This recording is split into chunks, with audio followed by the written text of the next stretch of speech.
Social media ಅಥವಾ ಯಾವುದೋ ಒಂದು ಪ್ಲ್ಯಾಟ್ಫಾರ್ಮ್ ಅಂತ ತಕ್ಷಣ ಕಮೆಂಟು ಕೂಡ ತುಂಬಾ ಮುಖ್ಯ ಆಗುತ್ತೆ. ಈಗ ಬ್ಯಾಡ್ ಕಮೆಂಟ್ ಅನ್ನೋದು ಪ್ರತಿಯೊಬ್ಬ ನಟ ಆಗಿರ್ಬೋದು, ನಟಿ ಆಗಿರ್ಬೋದು, ಎಲ್ರಿಗೂ ಒಂದೇ ಅಂದರೆ ಬ್ಯಾಡ್ ಕಮೆಂಟ್ ಮಾಡೋ ಒಂದು ವರ್ಗನೇ ಇದೆ ಅಂತಲೇ ಹೇಳ್ಬೋದು.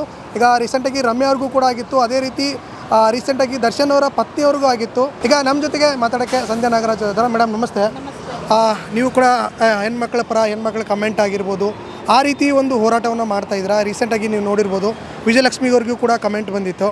ಕಮೆಂಟ್ಗೆ ಅವರು ಕಂಪ್ಲೇಂಟ್ ಕೊಟ್ಟರು ಕೂಡ ಯಾವುದೇ ರೀತಿ ರೆಸ್ಪಾನ್ಸ್ ಆಗಿಲ್ಲ ಅಂತ ಹೇಳ್ಬಿಟ್ಟು ಕೇಳ್ಪಟ್ವಿ. ಅದಕ್ಕೆ ಹೇಳಿ, ನಾನು ಬರೀ ಹೆಣ್ಮಕ್ಳ ಪರ ಅಲ್ಲ, ಗಂಡು ಮಕ್ಕಳಿಗೂ ಅನ್ಯಾಯ ಆಗಬಾರ್ದು, ಹೆಣ್ಮಕ್ಳಿಗೂ ಅನ್ಯಾಯ ಆಗಬಾರ್ದು. ಗಂಡು ಮಕ್ಕಳಿಗೂ ಬೈಬಾರ್ದು, ಹೆಣ್ಮಕ್ಳಿಗೂ ಬೈಬಾರ್ದು. ಬಟ್ ಕೆಲ ಕಿಡಿಗೇಡಿಗಳು ಅದೇ ಕೆಲಸದಾಗೆ ಫೇಕ್ ಐಡಿಗಳು ಇಟ್ಕೊಂಡು ಮುಖ ತೋರ್ಸೋಕ್ಕಾಗ್ದಿರ, ಅದರಲ್ಲೂ ಇತ್ತೀಚೆಗೆ ಅರೆಸ್ಟ್ ಆದವ್ರು ನೋಡಿದ್ರಲ್ಲ, ಯಾರು ಪೆಟ್ರೋಲ್ ಬಂಕ್ ಮ್ಯಾನೇಜರು, ಆಡಿಟರು. ಅಂದರೆ ನೋಡ್ಕೊಳ್ಳಿ, ಎಜುಕೇಟೆಡ್ಸು, ಒಳ್ಳೆ ಜವಾಬ್ದಾರಿ ಸ್ಥಾನದಲ್ಲಿರೋರು ಒಂದು ಮತ್ತೊಬ್ಬ ಹೆಣ್ಣು ಮಗಳನ್ನ ಟೀಕೆ ಮಾಡ್ತಾರೆ, ಬೈತಾರೆ ಅಂದರೆ. ಆ್ಯಂಡ್ ವಿಜಯಲಕ್ಷ್ಮಿ ಅವ್ರನ್ನ ತುಂಬ ವರ್ಷದಿಂದ ಟ್ರೋಲ್ ಮಾಡ್ತಾ ಇದ್ದಾರೆ. ದರ್ಶನ್ ಅವ್ರ ಕೇಸ್ ಆದಮೇಲೆ ಅನೇಕ ಟ್ರೋಲ್ ಮಾಡಿದ್ದಾರೆ. ಬಟ್ ಈ ಸಲ ಟ್ರೋಲ್ ಮಾಡಿದ್ದು ಎಕ್ಸ್ಟೆಂಡ್ ಲೆವೆಲ್ ಹೋಯಿತು, ಎಕ್ಸ್ಟೆಂಡೇ ಕ್ರಾಸ್ ಆಗೋಯ್ತು. ಯಾವ ಲೆವೆಲ್ಗಂದರೆ ತುಂಬ ತುಚ್ಛವಾಗಿ ಟ್ರೋಲ್ ಮಾಡುವಂಥ ಕೆಲಸ ಮಾಡಿದ್ರು. ಆ ಹೆಣ್ಣು ಮಗಳು ನೋಡಿ, ಅವ್ರ ಸ್ಟೋರಿಗೆ ಅದನ್ನು ಹಾಕ್ಕೊಂಡಿದ್ರು. ಏನು ಕೆಟ್ಟ ಕಮೆಂಟ್ಸ್ ಇದೆ ಸ್ಟೋರಿಗೆ ಹಾಕೊಂಡಿದ್ರು, ಮುಜುಗರ ಇಲ್ದಿರ ತನ್ನ ಕುಟುಂಬದವ್ರು ನೋಡ್ತಾರೆ, ತನ್ನ ಮಗ ನೋಡ್ತಾರೆ, ಎಲ್ಲರೂ ನೋಡ್ತಾರೆ ಅಂದ್ರೂ ಯಾಕೆ ಹೇಳಿ? ಕಂಪ್ಲೇಂಟ್ ಕೊಟ್ಟಿದ್ದು ಯಾವ ವಿಚಾರಕ್ಕೆ? ಪ್ರಚಾರಕ್ಕಲ್ಲ, ಇಲ್ಲ ಸೆಲೆಬ್ರಿಟಿ ಅಲ್ಲ ಯಾರೂ ವಿಜಯಲಕ್ಷ್ಮಿ ಅವರು. ಅವರೊಬ್ಬರು ಸೆಲೆಬ್ರಿಟಿ ಪತ್ನಿ ಆಗಿದ್ರೇನು ನ್ಯಾಯ ಸಿಗೋದು ತೀರಾ ಲೇಟ್ ಆಯಿತು. ಅದೇ ಒಬ್ಬರು ಸೆಲೆಬ್ರಿಟಿ ಹೋದರೆ ಇಮ್ಮಿಡಿಯೇಟಾಗಿ ತಗೊಳ್ತಾರೆ. ಬಟ್ ವಿಜಯಲಕ್ಷ್ಮಿ ಅವ್ರು ಹೋದಾಗ ಯಾಕದನ್ನು ಲೇಟ್ ಮಾಡಿದ್ರು ಅನ್ನೋದು ಗೊತ್ತಿಲ್ಲ. ಆ್ಯಂಡ್ ಯಾವ ಅಭಿಮಾನಿಗಳೇ ಆಗಿರಲಿ, ಅದು ದರ್ಶನ್ ಅಭಿಮಾನಿಗಳೇ ಆಗಲಿ, ಸುದೀಪ್ ಅಭಿಮಾನಿಗಳೇ ಆಗಲಿ, ಆ್ಯಂಡ್ ಇತ್ತೀಚೆಗೆ ದರ್ಶನ್ ಅಭಿಮಾನಿಗಳು ಬಂಧನ ಆಗೋದ್ರು ಅಂತ ಹೇಳಿದ್ರಲ್ಲ, ಕೆಲವರು ದರ್ಶನ್ ಅವ್ರ ಹೆಸರು ಹಾಳು ಮಾಡೋದಕ್ಕೆ ದರ್ಶನ್ ಅವ್ರ ಫೋಟೋ ಹಾಕ್ಕೊಂಡು ದರ್ಶನ್ ಅಭಿಮಾನಿ ಅಂದ್ಕೊಂಡು ನನ್ನ ಫೇಸ್ಬುಕ್ಕಲ್ಲೇ ಇದ್ದಾರೆ. ಬಿಕಾಸ್ ನಾನು ದರ್ಶನ್ ಅವ್ರನ್ನ ಯಾವುದೇ ಕಾರಣಕ್ಕೂ ಬಿಟ್ಕೊಡೋ ಹೆಣ್ಮಗಳಲ್ಲ. ಬಿಕಾಸ್ ದರ್ಶನ್ ಅವರು ಏನೋ ಒಂದು ಕೆಟ್ಟ ಕೆಲಸ ಮಾಡಿದಾರೋ ಇಲ್ವೋ, ಬಟ್ ಕೆಟ್ಟ ಸಂದರ್ಭದಲ್ಲಿ ಸಿಕ್ಕಾಕೊಂಡಿದ್ದಾರೆ. ಆದರೆ ಅವ್ರು ಮಾಡಿರುವಂಥ ಕೆಲಸಗಳಲ್ಲಿ ಸಿನಿಮಾಗಲ್ಲ ನಾನು ಅವ್ರಿಗೆ ಬೆಂಬಲ ಕೊಡೋದು.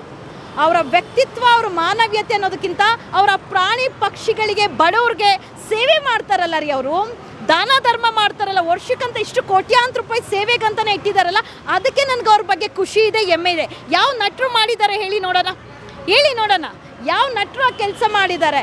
ಅವರು ಸಿನಿಮಾ ಏನೇ ಇರಲಿ, ಅವ್ರ ವೈಯಕ್ತಿಕ ಜೀವನ ಇರಲಿ, ಒಂದು ಹೆಣ್ಣು ಹೊಣ್ಣು ಮಣ್ಣು ಒಲ್ದು ಬಂದರೆ ಒಳ್ಳೇದಾಗಬೇಕು. ಸೊ ಅವರು ಒಂದು ಕೆಟ್ಟ ಘಟನೆ, ಒಂದು ಕೆಟ್ಟ ಹೆಣ್ಣುಮಗಳು ಸವಾಸ ಮಾಡಿ ಇವಾಗ ಅವ್ರು ಕಂಪ್ಲೀಟಾಗಿ ಗೊತ್ತಾಗಿರುತ್ತೆ. ಬಟ್ ವಿಜಯಲಕ್ಷ್ಮಿ ಅವ್ರನ್ನ ಅಂದಿದ್ದಂಥ ಕಮೆಂಟ್ಸು, ತೇಜೋವಧ ಇದೆ ನೋಡಿ, ಅದು ಲಿಮಿಟ್ ಕ್ರಾಸ್ ಆಗೋಗಿತ್ತು. ಬರೀ ಇಬ್ಬರನ್ನೇ ಅರೆಸ್ಟ್ ಮಾಡಿದ್ದಾರೆ, 150 ಜನರ ಮೇಲೆ ಕಂಪ್ಲೇಂಟ್ ಕೊಟ್ಟಿರೋದು. ಅದು ಸೆಲೆಬ್ರಿಟೀಸ್ ಎಲ್ಲರೂ ಯಾವಾಗ ಬಂಧನ. ವಿಜಯಲಕ್ಷ್ಮಿ ಅವ್ರ ಪೋಸ್ಟ್ ನೋಡಿ, ಏನೋ ನಾಮಕಾವಸ್ತ್ರಕ್ಕೆ ಇಬ್ಬರನ್ನ ಅರೆಸ್ಟ್ ಮಾಡಿರ್ಬೋದೇನೋ ಅಷ್ಟೇ, ಬಿಟ್ಟರೆ ಇನ್ನು 150 ಜನನ ಯಾವಾಗ ಅರೆಸ್ಟ್ ಮಾಡ್ತಾರಲ್ಲ ಆವಾಗ ಪೊಲೀಸವ್ರಿಗೊಂದು ಥ್ಯಾಂಕ್ಸ್ ಹೇಳೋಣ. ಇಡೀ ಪಬ್ಲಿಕ್ಕು, ಡಿ ಬಾಸ್ ಅಭಿಮಾನಿಗಳೆಲ್ಲರೂ ಥ್ಯಾಂಕ್ಸ್ ಹೇಳೋಣ. ಕಾನೂನು ಅನ್ನೋದು ಎಲ್ಲರಿಗೂ ಒಂದೇ, ಸೆಲೆಬ್ರಿಟಿಗೊಂದು, ಕಾಮನ್ ಪರ್ಸನ್ಗೊಂದು ಒಂದಲ್ಲ ಸರ್. ಇವತ್ತಿಗೂ ಹೇಳ್ತೀನಿ ಕೇಳಿ, ಕೆಟ್ಟ ಕಮೆಂಟ್ಸ್ ನನ್ನ ಫೇಸ್ಬುಕ್ಕಲ್ಲೂ ನೋಡಿರ್ತೀರ. ಎಷ್ಟು ಕೆಟ್ಟದಾಗ ಆಗ್ತಾರೆ ಅಂದರೆ, ಸುದೀಪ್ ಅವ್ರ ಮೇಲೆ ಕಂಪ್ಲೇಂಟ್ ಕೊಟ್ಟಾಗ ನಾನು ಎಷ್ಟು ತೇಜೋವಧೆ ಮಾಡಿದ್ದಾರೆ, ನಾನು ಕುಗ್ಗದ್ನ ಜಗದ್ನ, ಅದು ಅವರ ವ್ಯಕ್ತಿತ್ವ, ಅವರ ಕೀಳುಮಟ್ಟದ ತೇಜೋವಧೆ. ಬಿಕಾಸ್ ನಾನು ಯಾರೋ ಒಬ್ಬರು ಫಾಲೋವರ್ ಅಂತ ಅಂದರೆ, ಆ ಫಾಲೋವರ್ಗಿರೋ ಗುಣ ನಿನ್ನಲ್ಲಿರಬೇಕು, ಆ ಫಾಲೋವರ್ ನಡೆದು ಬಂದಿರೋ ದಾರಿ ನಿನ್ನಲ್ಲಿರಬೇಕು. ಬಟ್ ನೀನು ಎಷ್ಟು ಕೆಟ್ಟದಾಗಿ ತೇಜೋವಧೆ ಮಾಡ್ತೀಯ ಅಂದರೆ, ಅದರಲ್ಲೂ ಸುದೀಪ್ ಅವ್ರ ಹೇಳಿಕೆ ಕೆಲವೊಂದೆಲ್ಲ, ಯಾರು ಏನು ಕಿತ್ಕೊಳ್ಳಿ ಅಂದರೆ, ಕೆಲವೊಂದು ಸ್ಲಮ್ ಪದಗಳು ಹೆಂಗಿದೆ ಅಂದರೆ ಅವರೇ ಅಭಿಮಾನಿಗಳನ್ನ ಟ್ರಿಗರ್ ಮಾಡುವಂಥದ್ದು. ಇವಾಗ ಸಿನಿಮಾ ನೋಡ್ತೀರಿ ಅಂದರೆ ಸಮಾಜಕ್ಕೊಂದು ಸಂದೇಶ ಇರಬೇಕು. ಸಿನಿಮಾದಲ್ಲಿ ಅವ್ನ ನಟ ಯಾರೋ ಅವ್ರನ್ನ ಹೊಡೆದಿರ್ತಾನೆ, ಯಾರೋ ಒಬ್ಬನ್ನ ರೇಪ್ ಮಾಡಿರ್ತಾನೆ, ಅದು ನಮ್ಮ ಸಮಾಜದಲ್ಲಿ ನಡೀತಾ ಇದೆ. ನೀವು ಸಮಾಜಕ್ಕೆ ಒಳ್ಳೆ ಮಾಹಿತಿ ಕೊಡುವಂಥ ಸಂದೇಶಗಳು ಸಿನಿಮಾ ಮಾಡಿದ್ದೀರಾ? ಏನೂ ಇಲ್ಲ. ಸಿನಿಮಾದಲ್ಲಿ ಏನು ರೊಮ್ಯಾನ್ಸ್ ಮಾಡ್ತೀರಾ, ಹೊರಗಡೆ ಪಬ್ಲಿಕಲ್ಲಿ ರೊಮ್ಯಾನ್ಸು. ಸಿನಿಮಾದಲ್ಲಿ ಏನು ಎರಡೆರಡು ಇಟ್ಕೊಂಡಿರ್ತೀರಾ, ಅದು ಇಲ್ಲಿ ಪಬ್ಲಿಕಲ್ಲಿ ಆಗ್ತದೆ. ಸಿನಿಮಾದಲ್ಲಿ ಏನು ನೀವು ಹೊಡೆತ ಕೊಡ್ತೀರಾ, ಕ್ರೈಮ್ ಆಗುತ್ತೆ, ಅದು ಇಲ್ಲಿ ಪಬ್ಲಿಕಲ್ಲಿ. ನಮ್ಮ ಹೀರೋ ಹಂಗೆ ಮಾಡ್ದೆ, ನಮ್ಮ ಬಾಸ್ ಹಂಗೆ ಮಾಡ್ದೆ, ನಾವು ಹಿಂಗೆ ಮಾಡೋಣ ಅಂತೇಳಿ. ಬಟ್ ದರ್ಶನ್ ಅಭಿಮಾನಿಗಳಿಗೆ ನಾನು ಹೇಳೋದು, ಯಾರನ್ನೂ ಟೀಕೆ ಮಾಡೋಕ್ಕೆ ಹೋಗ್ಬೇಡಿ, ಯಾರನ್ನೂ ಬೈಯೋಕ್ಕೆ ಹೋಗ್ಬೇಡಿ, ಎಲ್ಲರನ್ನೂ ರೆಸ್ಪೆಕ್ಟ್ ಮಾಡಿ. ಯಾರಾದರೂ ವಿಜಯಲಕ್ಷ್ಮಿ ಅಕ್ಕಾಗಲಿ ದರ್ಶನ್ ಅಣ್ಣವ್ರಿಗಾಗಲಿ ಬೈತಾ ಇದ್ದಾರಾ, ದೇವ್ರು ನೋಡ್ಕೊಳ್ತಾರೆ. ಒಂದಲ್ಲ ಒಂದು ದಿವಸ ಅವ್ರ ಮನೇಲೂ ಹೆಣ್ಮಕ್ಳಿರುತ್ತೆ, ಪಾಠ ಕಲಿಸ್ತಾರೆ.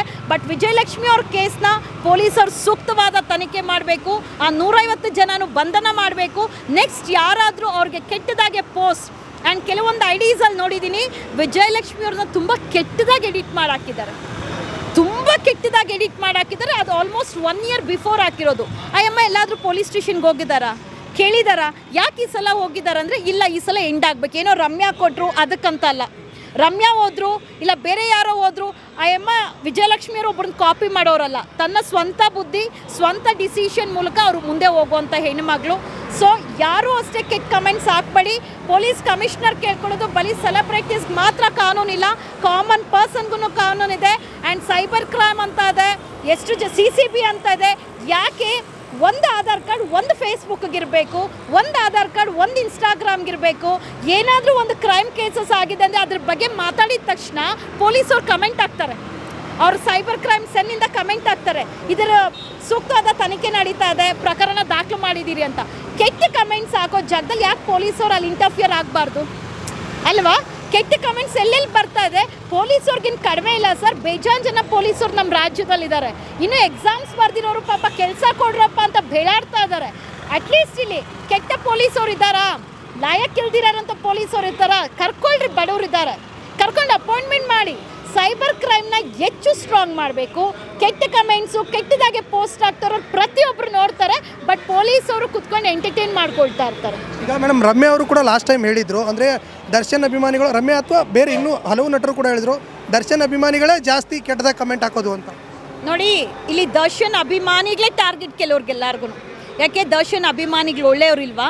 ಹೆಣ್ಮಕ್ಳನ್ನ ಕಾಪಾಡೋದಿಲ್ವಾ? ಯಾಕೆ ನನಗೆ ಕೆಟ್ಟ ಕಮೆಂಟ್ ಹಾಕಿಲ್ಲ? ನಾನು ಅಂದರೆ ಏನೋ ಲೇ ಅಂತೀನಿ, ಯಾಕೆ ನನಗೆ ಕೆಟ್ಟ ಕಮೆಂಟ್ ಹಾಕಿಲ್ಲ? ನಾನು ದರ್ಶನ್ ಅವ್ರು ಒಂದೇ ಒಂದು ಆರೋಪದಲ್ಲಿ ಸಿಕ್ಕಾಕೊಂಡೋಗಿ ದರ್ಶನ್ ಅವ್ರನ್ನ ಬೈದಿದ್ದೀನಿ. ನಿಮ್ಮ ಹೆಂಡತಿ ಮಕ್ಕಳ ಜೊತೆ ನೀವು ಕರೆಕ್ಟಾಗಿದ್ದಿದ್ರೆ ಇದು ಬರ್ತಾ ಇತ್ತಂತ ಯಾಕೆ ನನ್ನ ಬೈದಿಲ್ಲ?